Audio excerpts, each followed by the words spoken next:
Good afternoon to all of you. कल हमने electrochemical cell जो है वो स्टार्ट किया था। मैंने आपको इलेक्ट्रोकेमिकल सेल की कंस्ट्रक्शन करवाई थी। उस कंस्ट्रक्शन को मैं फटाफट रिवाइज करवा देता हूँ, उसके बाद फिर आप वर्किंग स्टार्ट करेंगे।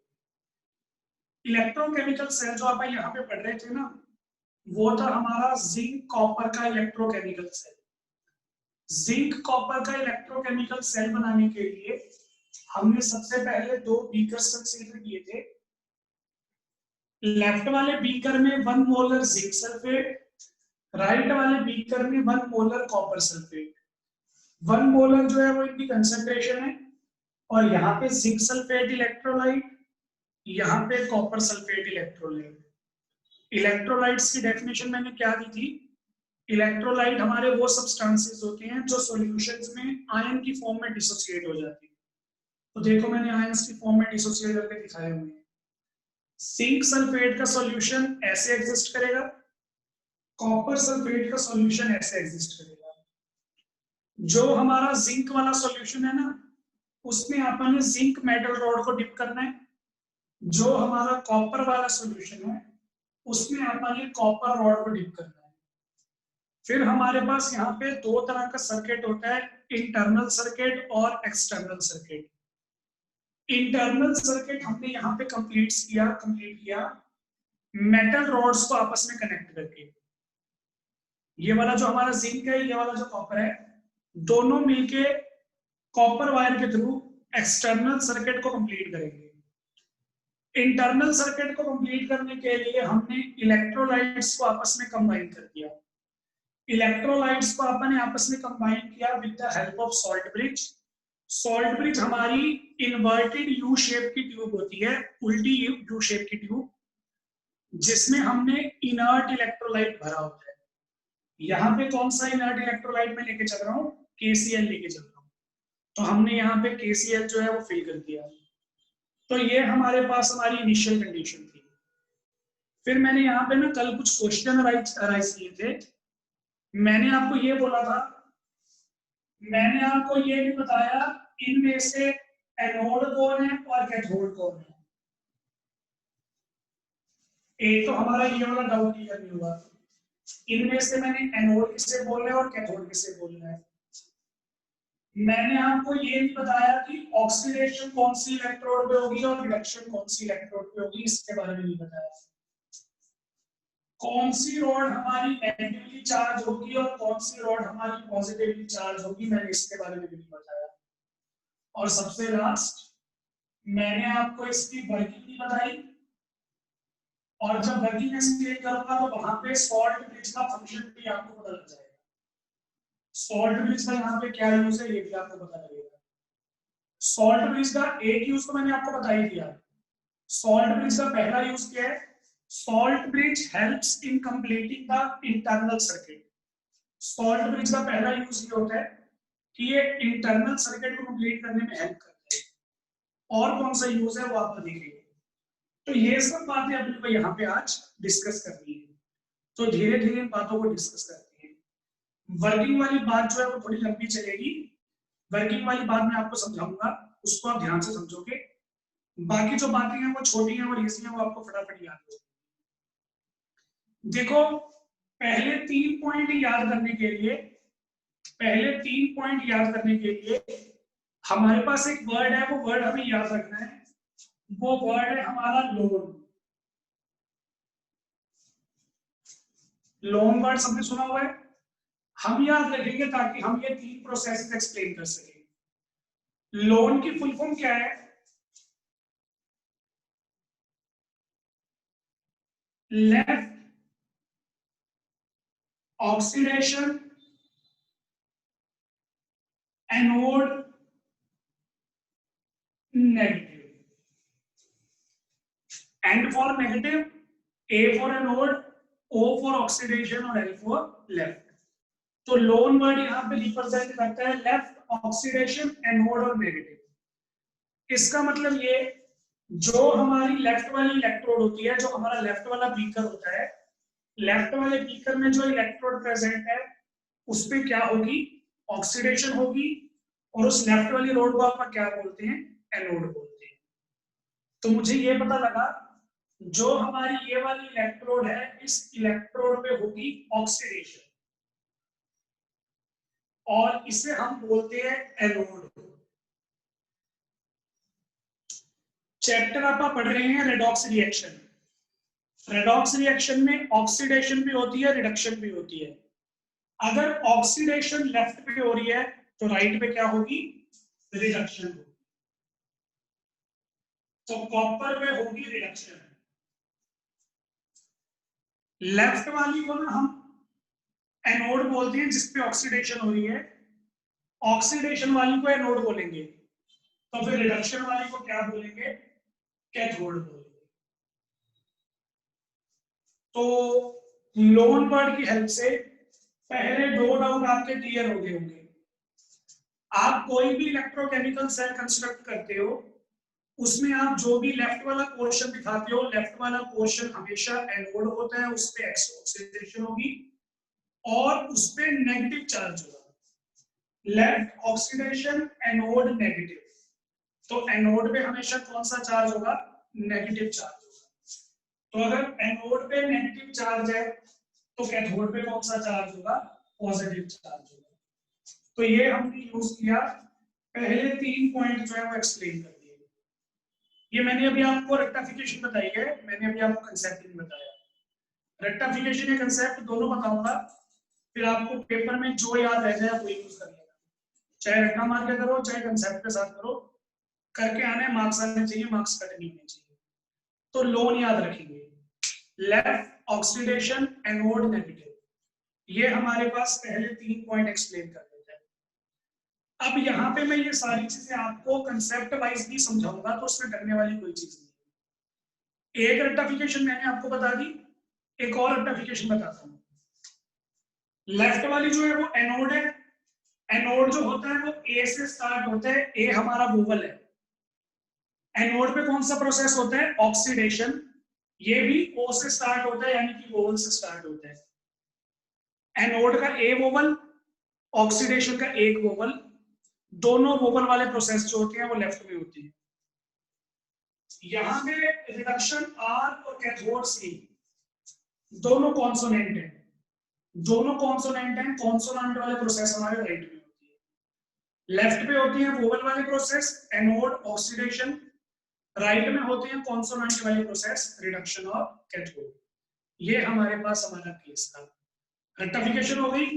रेक्टिफिकेशन से मैंने ये 3 पॉइंट आपके सामने एक्सप्लेन कर दिए, बता देता हूं। अब मैं आपके सामने वर्किंग जो है वो समझा दूं। वर्किंग समझाते समझाते इन सभी बातों के कंसेप्ट भी बता दूं, तो आपको कंसेप्ट वाइज भी याद हो जाएगा, डरने वाली कोई बात नहीं। वर्किंग सुनो ध्यान से, वर्किंग इंपॉर्टेंट है। जो अपने लेक्चर के अभी 20 मिनट बचे हैं, 25 मिनट बचे हैं, वो सारे मैं वर्किंग पे लगाने वाला हूँ। तो आराम से सुनना और समझना बहुत इंपॉर्टेंट है। वर्किंग करते हैं स्टार्ट। अब इसमें सबसे पहले देखो, हम बना रहे हैं जिंक और कॉपर का सेल। जिंक और कॉपर में से ज्यादा रिएक्टिव कौन है, zinc is more reactive than copper. मुझे कैसे पता, मैंने वो 10th क्लास में ना रिएक्टिविटी सीरीज पढ़ी हुई है। कल्लू नाम का मंगता ऐलाने जंग में आलू जरा फीके पकाता है, ऐसा कुछ बोलते थे आप। तो ये सेम चीज यहाँ पे है। उसी के अकॉर्डिंग जो जिंक होता है वो कॉपर से मोर रिएक्टिव है।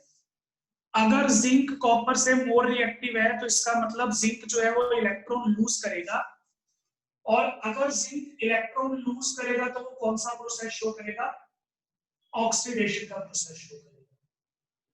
और मैंने भी आपको यही बताया, जिंक रॉड क्या करती है, ऑक्सीडेशन। ये तो रेक्टिफिकेशन थी। कंसेप्ट हमारे पास क्या आया, because zinc is more reactive than copper. Zinc जो होती है वो कॉपर से ज्यादा रिएक्टिव होती है, इसलिए जिंक जो होती है वो ऑक्सीडेशन शो करेगी। तो अभी मैं आपको लेफ्ट बीकर की रिएक्शन बता रहा हूं। लेफ्ट बीकर पे ऑक्सीडेशन हो रही है, तो हमारी हेडिंग आ जाएगी oxidation half reaction. Oxidation half reaction. Oxidation half reaction में किसके लिए शो कर रहा हूं, लेफ्ट बीकर के लिए शो कर रहा हूं। लेफ्ट बीकर में क्या हुआ, जो मेटल रॉड के अंदर जिंक एटम्स प्रेजेंट हैं वो जिंक एटम ऑक्सीडेशन शो करते हैं। जिंक एटम्स ऑक्सीडाइज होके जिंक आयन बनाते हैं और साथ में 2 इलेक्ट्रॉन लूज करते हैं। जिंक ने 2 इलेक्ट्रॉन्स को लूज किए क्योंकि जिंक की वैलेंसी 2 होती है, इसके वैलेंशन में 2 इलेक्ट्रॉन्स होती हैं, दोनों इलेक्ट्रॉन्स ये लूज कर देगा। तो जिंक ने शो की ऑक्सीडेशन, ऑक्सीडेशन हाफ रिएक्शन में लिख दी, zinc changes to zinc 2 positive. ये जो जिंक है ना ये हमें रॉड से मिला, जिंक ने ऑक्सीडेशन होके 2 चीजें प्रोड्यूस की, आयन और इलेक्ट्रॉन। जो आयंस प्रोड्यूस होती हैं वो तो आ जाती है हमारे सॉल्यूशन में, और जो हमारे इलेक्ट्रॉन्स प्रोड्यूस होते हैं वो वायर के थ्रू मूव करेंगे। इलेक्ट्रॉन हमारे मूव करते हैं फ्रॉम एनोड टू कैथोड। ये इलेक्ट्रॉन्स हमारे मूवमेंट इस तरीके से शो करेंगे। अब इसको ध्यान से देखो, लेफ्ट बीकर में आप क्या प्रोड्यूस कर रहे हो, इलेक्ट्रॉन्स। इलेक्ट्रॉन्स पे कौन सा चार्ज होता है, नेगेटिव, यानी कि आप लेफ्ट बीकर में excess of negative charge produce करोगे, इसलिए हमारा जो ये रोड होता है इस पे चार्ज क्या आता है, नेगेटिव। पहले रट्टा मरवाया था ना, लेफ्ट वाला नेगेटिव होता है, लोन की वजह से रट्टा मरवाया था।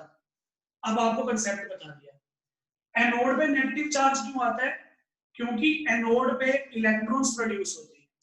इलेक्ट्रॉन प्रोड्यूस होने की वजह से ये वाली रॉड हमारी इलेक्ट्रॉन रिच हो जाती है, जिसकी वजह से हम इस पे नेगेटिव चार्ज शो करेंगे। अब ये वाली इलेक्ट्रोड जो है वो इलेक्ट्रॉन रिच है, तो नेगेटिव ये फिर होगी इलेक्ट्रॉन डेफिशिएंट, और डेफिशिएंसी दिखाने के लिए आप कौन सा चार्ज यूज करेंगे, पॉजिटिव चार्ज यूज करेंगे। तो यहाँ पे मैंने दोनों के साइन भी एक्सप्लेन कर दिए। तो हमने ये बोला जिंक आयंस हमारे चले गए सॉल्यूशन में, 2 इलेक्ट्रॉन जो है ये वायर के थ्रू मूव करे, वायर के थ्रू मूव करे, कॉपर रॉड में आए, कॉपर रॉड से आ गए सॉल्यूशन में। ये वाले 2 इलेक्ट्रॉन्स मूव करके सॉल्यूशन में आ गए। अब ये इलेक्ट्रॉन्स किसको अट्रैक्ट करेंगे, इसको तो करेंगे नहीं, नेगेटिव नेगेटिव रिपेल हो जाएगा, ये पॉजिटिव है, तो ये 2 इलेक्ट्रॉन्स किसको अट्रैक्ट करेंगे, कॉपर 2 पॉजिटिव को अट्रैक्ट करेंगे। कॉपर 2 पॉजिटिव इन दोनों इलेक्ट्रॉन्स को ऐड कर लेगा, गेन कर लेगा, गेन करने पे क्या हो जाएगी, रिडक्शन हो जाएगी। तो यहाँ पे हमारे पास रिडक्शन हाफ रिएक्शन रहेगी राइट बीकर के अंदर। जो हमने 2 इलेक्ट्रॉन यहां से यहां ट्रांसफर किए, वो वाले 2 इलेक्ट्रॉन्स कॉपर आयंस के साथ ऐड होते हैं, कॉपर आयंस के साथ ऐड होके कॉपर एटम बनाते हैं। तो ये प्रोसेस होता है हमारे राइट बीकर के अंदर। तो यहां तक मैंने आपको oxidation half reaction, reduction half reaction का कंसेप्ट बता दिया। इसी तरीके से हमारा करंट जो है वो फ्लो होता है। अगर हमारे इलेक्ट्रॉन्स इस डायरेक्शन में मूव कर रहे हैं, लेफ्ट टू राइट मूव कर रहे हैं, तो हमारा जो कन्वेंशनल करंट प्रोड्यूस होगा वो कौन से डायरेक्शन में होगा, इस डायरेक्शन में हमारा कन्वेंशनल करंट जो है वो प्रोड्यूस होगा। तो करंट प्रोड्यूस हुआ, एमीटर में रीडिंग आ जाएगी, रीडिंग देख लें कितनी आ रही है, उसके अकॉर्डिंग बता देगी कि हमारा सेल जो है वो कितना करंट प्रोड्यूस कर रहा है। तो ये हमारे पास वर्किंग का एक पॉइंट हो गया, सिर्फ एक पॉइंट। यहां तक कोई दिक्कत है तो हैंड रेज करके डाउन लो, नहीं तो सभी बच्चे यस लिख दो।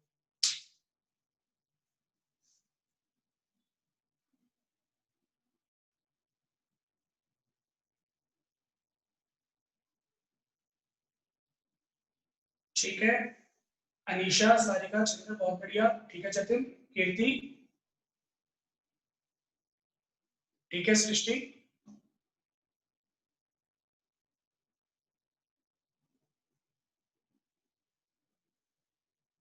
किसी बच्चे को कोई डाउट है तो हैंड रेज कर सकता है।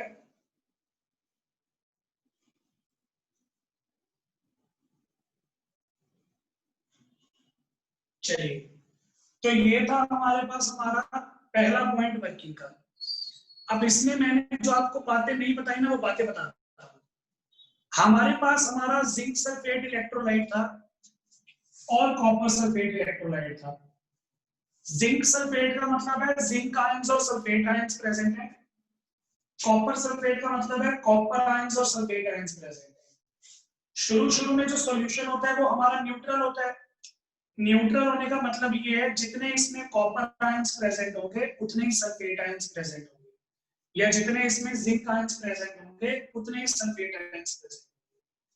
ये जो आयंस होते हैं ना, ये लाखों करोड़ों की अमाउंट में प्रेजेंट होते हैं, लेकिन मैं अभी इतने लार्ज स्केल पे एग्जांपल नहीं ले रहा, मैं बहुत ही नॉर्मल स्केल पे एग्जांपल ले रहा हूँ, ध्यान से देखो।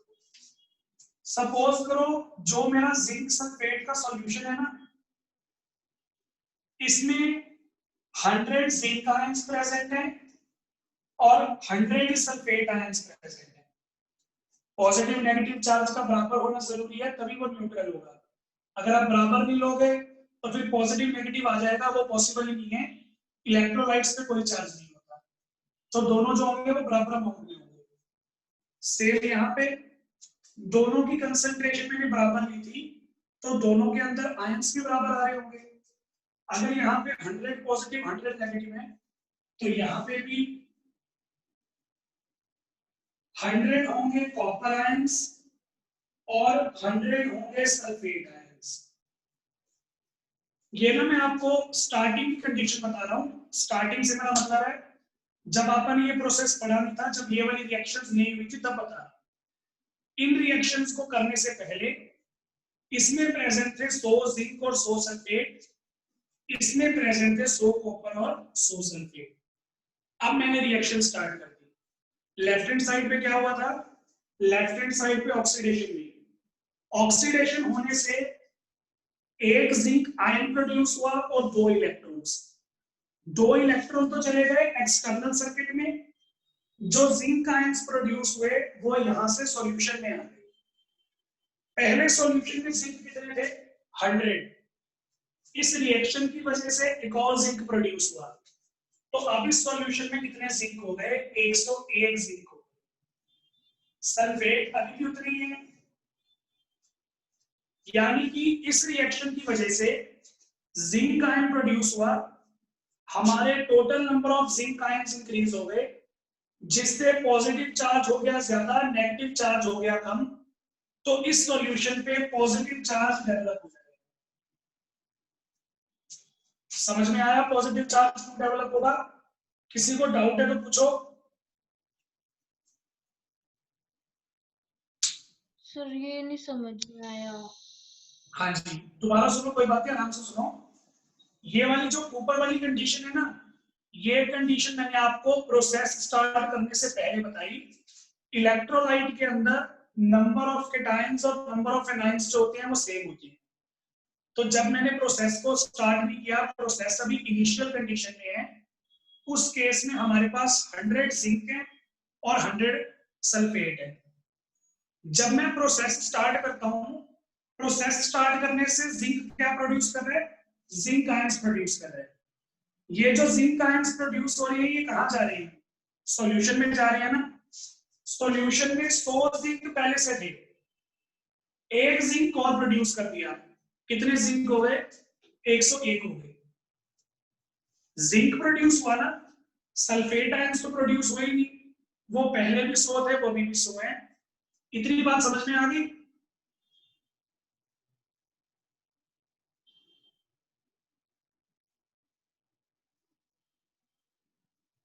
हाँ जी, किसका डाउट था? समझ में आया? ठीक है अनीशा, ठीक है बच्चों, ठीक है जी। तो ये हमारे पास हमारा केस है। ऑक्सीडेशन हाफ रिएक्शन की वजह से एक जिंक आयन फालतू प्रोड्यूस हो गया, जिससे हमारे जिंक आयंस की कंसंट्रेशन ज्यादा हो गई। अब 101 जिंक आयंस हैं, जिनका चार्ज होगा 202। 100 सल्फेट आयंस हैं, जिनका चार्ज होगा 200। तो ऑल ओवर चार्ज क्या आ गया? 2 पॉजिटिव। इसलिए हमारा ये सॉल्यूशन पॉजिटिवली चार्ज हो गया। आप समझ में आ गया? जिंक आयंस ने सॉल्यूशन को पॉजिटिवली चार्ज बना दिया। ये जो 2 इलेक्ट्रॉन्स थे, ये कहां गए? ये वायर के थ्रू गए, कॉपर के रॉड में आए और सॉल्यूशन में आ गए। सॉल्यूशन में आके इन्होंने क्या किया, जो कॉपर आयंस ऑलरेडी प्रेजेंट थे ना, उन कॉपर आयंस के साथ रिएक्शन शो की। सॉल्यूशन में कितने कॉपर प्रेजेंट थे? 100 में से एक कॉपर जो है वो रिएक्ट कर गया। 100 कॉपर आयंस में से एक कॉपर आयन रिएक्ट कर गया, कितने बच गए? 99 बच गए। और यहां पे अभी भी कितने हैं? 100 है। टोटल चार्ज कितना हो गया? 198 positive, 200 negative, all over charge हो गया 2 नेगेटिव। इस वजह से हमारा जो ये लाइट वाला बीकर है ये नेगेटिवली चार्ज हो जाएगा। तो मैंने आपको ये बताया, जब हम ऑक्सीडेशन हाफ रिएक्शन और रिडक्शन हाफ रिएक्शन शो करते हैं, तब हमारे ये जो बीकर्स होते हैं, इन बीकर्स पे पॉजिटिव नेगेटिव चार्ज डेवलप हो जाते हैं। लेफ्ट वाले पे पॉजिटिव चार्ज इसलिए आया, वहां पे कैटायंस की कंसंट्रेशन इंक्रीज हो रही है। राइट वाले पे नेगेटिव चार्ज इसलिए आया, वहां पे कैटायंस की कंसंट्रेशन डिक्रीज हो रही है। कैटायंस की कंसंट्रेशन डिक्रीज होने का मतलब है एनायंस की इंक्रीज हो रही है। तो ये हमारे पास हमारे दो कंसेप्ट है। अब सेल का बेसिक प्रिंसिपल ये है, इलेक्ट्रोकेमिकल सेल का, हमारा सेल तब तक काम करता है जब तक दोनों सॉल्यूशन न्यूट्रल होते हैं। दोनों सॉल्यूशन न्यूट्रल कब थे? जब दोनों ने कोई भी आयन ट्रांसफर नहीं किया था। एक आयन ट्रांसफर करते ही दोनों पे चार्जेस आ गए, दोनों के दोनों न्यूट्रल नहीं रहे, हमारा सेल जो है वो काम करना बंद कर दिया। तो मतलब इतनी मेहनत कल से बना रहे हैं, आज आपने पढ़ रहे हैं, कम से कम भी आपने 1 घंटा वेस्ट कर दिया। और 1 घंटा वेस्ट करने का कंक्लूजन क्या निकला? एक ही आयन ट्रांसफर होगा। एक आयन ट्रांसफर होते ही सॉल्यूशन में पॉजिटिव नेगेटिव चार्ज आ गया, सॉल्यूशन पे चार्जेस आते ही हमारा सेल जो है वो काम करना बंद कर देगा। तो हमें तो बड़ा गुस्सा आया, हमने कहा इतनी मेहनत की सिर्फ एक आयन को ट्रांसफर करने के लिए? नहीं, हमें इस सेल को दोबारा चलाना पड़ेगा, और सेल को दोबारा चलाने के लिए इनका न्यूट्रल होना जरूरी है। इनको न्यूट्रल करने के लिए हमने क्या डाला था? Salt bridge. सॉल्ट ब्रिज के अंदर जो इलेक्ट्रोलाइट प्रेजेंट है, ये इलेक्ट्रोलाइट इन दोनों सॉल्यूशंस को न्यूट्रल करने में हेल्प करते हैं। कौन सा इलेक्ट्रोलाइट डाला है मैंने? KCl। KCl इलेक्ट्रोलाइट में कौन कौन से आयन्स हैं? इसमें प्रेजेंट है हमारे पास K पॉजिटिव और Cl नेगेटिव। ये वाले आयन्स हमारे पास प्रेजेंट है। क्या होगा? ये सॉल्यूशन हमारा पॉजिटिवली चार्ज है। इस पॉजिटिवली चार्ज को न्यूट्रल करने के लिए सॉल्ट ब्रिज अपने नेगेटिव आयंस को ट्रांसफर करेगा। कितना पॉजिटिव चार्ज था? 2 पॉजिटिव। उसको न्यूट्रल करने के लिए कितना चार्ज ट्रांसफर करेगा सॉल्ट ब्रिज? 2 नेगेटिव। इस पे 2 पॉजिटिव चार्ज था, इसने फटाफट 2 क्लोरीन सेंड किए, सॉल्यूशन हो गया न्यूट्रल, चार्ज हट गया। सिमिलरली यहां पे हमारे पास कॉपर आयंस कम हो गए थे, जिस वजह से नेगेटिव चार्ज आ गया था। नेगेटिव चार्ज को कौन न्यूट्रल करेगा? Positive charge. तो सॉल्ट ब्रिज क्या करता है, यहाँ पे फटाफट पॉजिटिव चार्ज भेजेगा। पॉजिटिव चार्ज भेजने पे नेगेटिवली चार्ज सॉल्यूशन भी क्या हो जाएगा? न्यूट्रल। दोनों सॉल्यूशंस न्यूट्रल हो गए, वर्किंग फिर से स्टार्ट हो जाएगी। फिर से जिंक इलेक्ट्रॉन लूज करेगा, फिर से कॉपर इलेक्ट्रॉन लूज करेगा, इलेक्ट्रॉन्स की मूवमेंट स्टार्ट हो जाएगी। जैसे जैसे कंसंट्रेशन चेंज होगी, वैसे वैसे हमारे पास सॉल्ट ब्रिज जो होगा वो दोनों की कंसंट्रेशंस को न्यूट्रल करता जाएगा। मैंने बोला था ना, जब वर्किंग करवाऊंगा तो सॉल्ट ब्रिज का दूसरा फंक्शन बताऊंगा। यही सॉल्ट ब्रिज का दूसरा फंक्शन है। पहला फंक्शन था सॉल्ट ब्रिज का इलेक्ट्रिकल न्यूट्रलिटी को मेंटेन रखना, दोनों सॉल्यूशंस को वो इलेक्ट्रिकली न्यूट्रल रखेगा, ये इसका पहला फंक्शन। और दूसरा फंक्शन क्या था? इंटरनल सर्किट को कंप्लीट करेगा। तो इसने दोनों सॉल्यूशंस को न्यूट्रल बनाने में हेल्प की, हमारे पूरे के पूरे सेल को इंटरनल सर्किट से कंप्लीट किया। ये सॉल्ट ब्रिज का फंक्शन था। ये हमारे पास आ जाती है हमारी वर्किंग ऑफ द सेल। तो इसमें अगर आपको कोई भी प्रॉब्लम है तो आप हैंड रेस करो, नहीं तो यस तो लिखो। कोई भी डाउट लेना हो, कुछ भी दोबारा पूछना हो तो पूछ सकते हो, इंपॉर्टेंट टॉपिक है।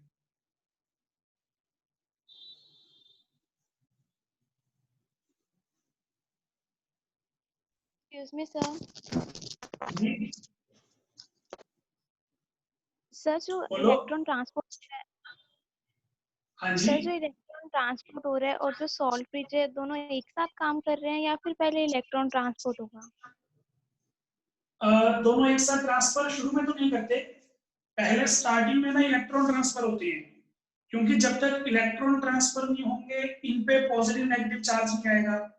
जब तक पॉजिटिव नेगेटिव चार्ज डेवलप नहीं होता ना, सॉल्ट ब्रिज का कोई काम नहीं होता। पॉजिटिव नेगेटिव चार्ज डेवलप होने के बाद ये न्यूट्रल करने में बिजी हो जाएगा, ये इलेक्ट्रॉन प्रोड्यूस करने में बिजी हो जाएंगे।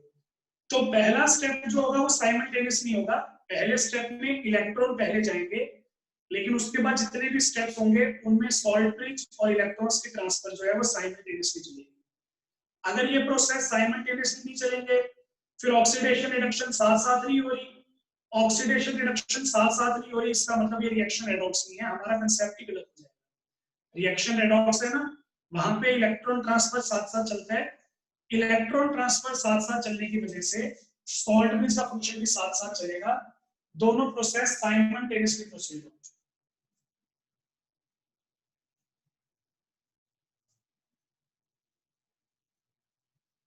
जी, और किससे कोई डाउट हो? कोई भी डाउट है तो आप पूछ सकते हो। हाँ सर जी जो फर्स्ट टाइम इलेक्ट्रॉन ट्रांसपोर्ट हो रहा है, तो जो सॉल्ट जी, ब्रिज है फिर वो वर्क नहीं करेगा, तो उसके लिए कोई बैरियर है कि वो मतलब कि अपना जो केसी अपने देखो इलेक्ट्रॉन्स ट्रांसपोर्ट नहीं मैं करेगा? कुछ चीज बताता हूँ, एक सिंपल चीज है, बैरियर लगाने की जरूरत क्या है?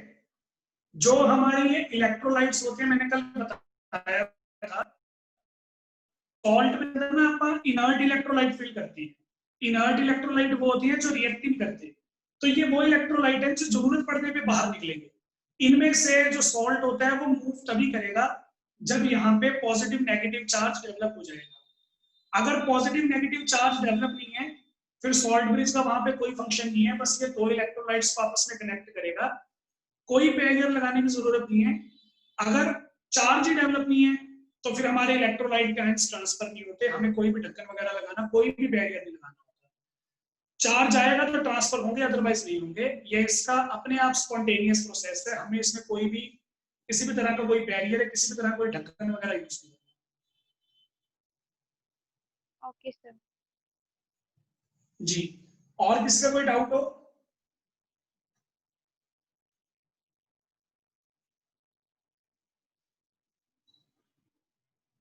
ठीक है जी, तो ये था हमारे पास हमारा इलेक्ट्रोकेमिकल सेल, ये जिसे आप गैल्वेनिक सेल या वोल्टिक सेल बोलते हो, उसमें मैंने जिंक और कॉपर की रिएक्शन को शो किया। अब लेफ्ट में मैंने बताया ऑक्सीडेशन हो रही है, राइट में मैंने बताया रिडक्शन हो रही है। ऑक्सीडेशन रिडक्शन साइमल्टेनियसली प्रोसीड करेंगे तो ये कौन सी रिएक्शन हो जाएगी? रेडॉक्स रिएक्शन हो जाएगी। और अगर ये रिएक्शन हमारी रेडॉक्स रिएक्शन है तो हमें लिखनी भी पड़ेगी कि कौन सी रेडॉक्स रिएक्शन यहाँ पे प्रोसीड करेगी। मेरे पास ऑक्सीडेशन हाफ रिएक्शन है, मेरे पास रिडक्शन हाफ रिएक्शन है, दोनों को ऐड कर दूंगा, ऐड करने में मेरे पास आ जाएगी मेरी रेडॉक्स रिएक्शन। कर दो ऐड, रिएक्टेंट में रिएक्टेंट ऐड करना है, प्रोडक्ट में प्रोडक्ट ऐड करना है, जो चीज कॉमन होती है वो काट देते हैं। इलेक्ट्रॉन्स जो है वो दोनों साइड पे कॉमन थे, वो काट दिया, सेल की रिएक्शन आ गई, zinc plus copper 2 positive changes to copper plus zinc 2 positive, ionic form में आ गई रिएक्शन।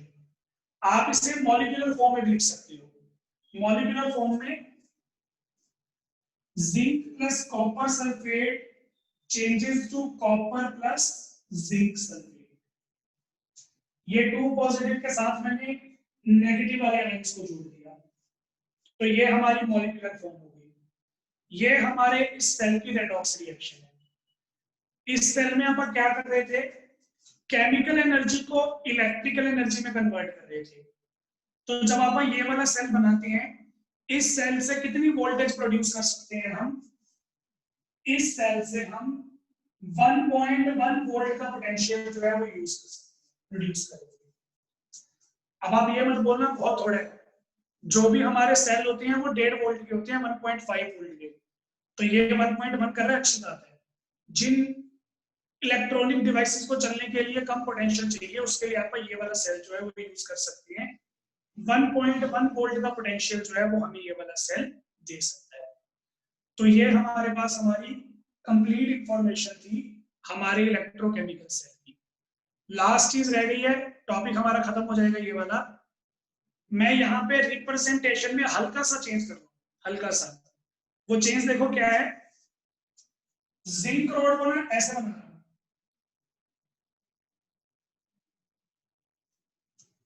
जिंक रोड को देखो नीचे से कैसे कर दिया, कॉपर रोड को ऐसे दिखा हुआ,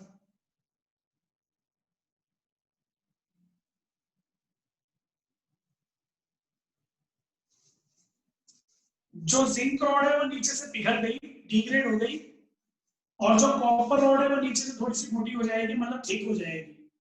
तो ऐसा क्यों किया मैंने, उसका रीजन यहाँ पे आपके सामने लिखा हुआ है रिएक्शंस की फॉर्म में। जो हमारे जिंक एटम्स हैं, ये जिंक एटम कहाँ प्रेजेंट है, इलेक्ट्रोड में प्रेजेंट है। जिंक एटम तो आयंस में कन्वर्ट हो रहे हैं। जब जिंक एटम आयंस में कन्वर्ट हो जाएंगे तो वो रॉड को छोड़ के सॉल्यूशन में आ जाएंगे। जब जिंक एटम जिंक रॉड को छोड़ेंगे तो नीचे से डिग्रेड होनी स्टार्ट हो जाएगी, गलनी स्टार्ट हो जाएगी, जिस वजह से हमें इसका ईटेबल पार्ट दिखाना पड़ता है। ठीक है, पहली चीज। कॉपर आयंस जो है देखो, कॉपर आयंस 2 इलेक्ट्रॉन गेन करके कॉपर एटम बना रहे हैं। अब एटम तो सॉल्यूशन में रहेंगे नहीं, एटम कहां पे जाएंगे, एटम रॉड पे जाएंगे। तो जब ये आयंस एटम में कन्वर्ट होंगे, ये रॉड पे डिपॉजिट होना स्टार्ट हो जाएंगे। तो जैसे जैसे हमारे कॉपर एटम्स बनते जाएंगे, रॉड पे डिपॉजिट हो रहे हैं, रॉड नीचे से मोटी होती जाएगी, क्योंकि कॉपर आयंस आगे अटैच है, इसलिए कॉपर रॉड हमारी जो है वो नीचे से थोड़ी सी ठीक हो जाती है। तो एक्चुअल में आपको इलेक्ट्रोड्स की रिप्रेजेंटेशन इस तरीके से देनी होती है। पहले मैंने सिंपल रिप्रेजेंटेशन दी थी, क्योंकि मैं आपको सिंपल सा प्रोसेस बता रहा था। अब थोड़े टाइम के बाद आपको जिंक रॉड इस तरीके से मिलेगी डिग्रेडेड, और कॉपर रॉड आपको इस तरीके से मिलती है, वो थोड़ी सी नीचे से ठीक हो जाती है। तो ये हमारी एक बेसिक सी रिप्रेजेंटेशन रहती है जो हमें यहाँ पे बतानी होती है। जो हमारी जिंक रॉड है ये डिग्रेड हो रही है ना, हमारे पास कई बारी इम्प्योर जिंक आ जाती है, मतलब जिंक के साथ कोई मिट्टी वगैरह फंसी हुई है, या कोई और पार्टिकल्स प्रेजेंट है, या कोई और एटम प्रेजेंट है, तो जिंक के अंदर कई बारी गंदगी प्रेजेंट होती है। तो जब हमारी जिंक रोड यहाँ पे डिग्रेड होगी, मेल्ट होगी ना, तो वो गंदगी सारी नीचे आके जमा हो जाती है। ये गंदगी जो है वो कहां से निकली, जिंक से। जिंक यहाँ पे कैसे बिहेव कर रहा था, एनोड की तरह। तो इसलिए इस गंदगी को आप बोलते हैं एनोड मड। मड का मतलब होता है मिट्टी, ये गंदगी। तो ये हमारे पास हमारी एनोड मड है। अब हमारा इलेक्ट्रोकेमिकल सेल का टॉपिक पूरा हो गया, यहाँ पे फिनिश। अगर किसी को कोई डाउट है तो हैंड रेज करेगा, नहीं तो यस लिख दो, लेक्चर खत्म कर देंगे।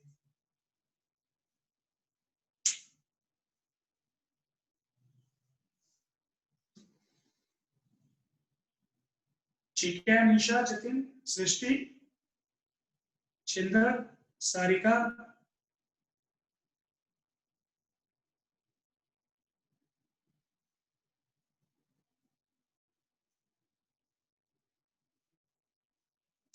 किसी का कोई डाउट हो, कीर्ति। चलिए, तो ये था हमारे पास हमारा इलेक्ट्रोकेमिकल सेल का टॉपिक। अब ये इलेक्ट्रोकेमिकल सेल में ना मैं आपको एक डाउट जो है वो डाउट दे जाता हूँ, फिर उस डाउट को सॉल्व करेंगे। मैंने बताया इस सेल का पोटेंशियल आ रहा है 1. ये जो सेल का पोटेंशियल आ रहा है, इस सेल के पोटेंशियल में कंट्रीब्यूट किसने किया होगा, इस सेल के पोटेंशियल में कंट्रीब्यूट किया होगा कॉपर ने और जिंक ने। दोनों ने थोड़ा थोड़ा कंट्रीब्यूट किया। जिंक ने कितना कंट्रीब्यूट किया, कॉपर ने कितना कंट्रीब्यूट किया, ये हमें नहीं पता। कैसे पता लगाएंगे, कल बताएं। तो इन सब बातों के बारे में अपन डिस्कशन करेंगे कल। कल 2:15 का टाइम है, 2:15 बजे क्लास स्टार्ट होगी। सभी बच्चे ध्यान से सुनो, कोई कंफ्यूजन नहीं रहनी चाहिए। 2:15 बजे क्लास, बाकी भी डिस्कस करते हैं कल।